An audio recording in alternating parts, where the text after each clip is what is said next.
A man has brought his son to be healed by Jesus.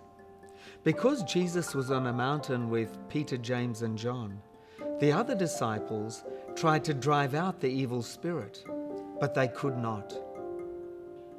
And when Jesus comes down from the mountain, he finds the Pharisees arguing with his disciples about whether he is a fraud or not, and the whole crowd in uproar.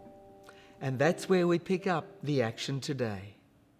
When Jesus saw that a crowd was running to the scene, he rebuked the impure spirit.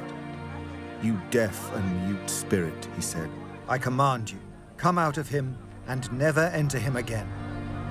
The spirit shrieked, convulsed him violently, and came out. The boy looked so much like a corpse that many said, "He's dead." But Jesus took him by the hand and lifted him to his feet, and he stood up.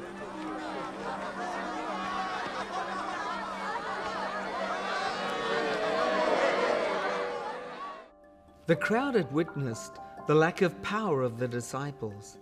They had witnessed the accusations of the teachers of the law against Jesus. So now Jesus waits until the crowd comes running to the scene. He wants everyone to see what he's going to do next. And what Jesus does next is awe-inspiring.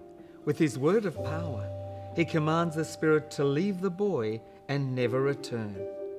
Then, in a dramatic scene, the evil spirit dramatically leaves the boy.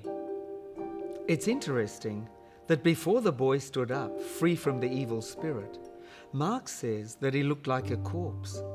Sometimes you have to hit rock bottom before you will allow Jesus to take your hand, because that's what Jesus did. He extended his hand and lifted the boy up to his feet. The disciples hadn't been able to heal a boy possessed by an evil spirit, and their failure had led to an embarrassing public spectacle. Jesus had healed him through his word of power. This leaves the disciples wondering what the reason had been for their failure. What is the situation right now that you're facing, where you're at rock bottom? Will you let Jesus take your hand?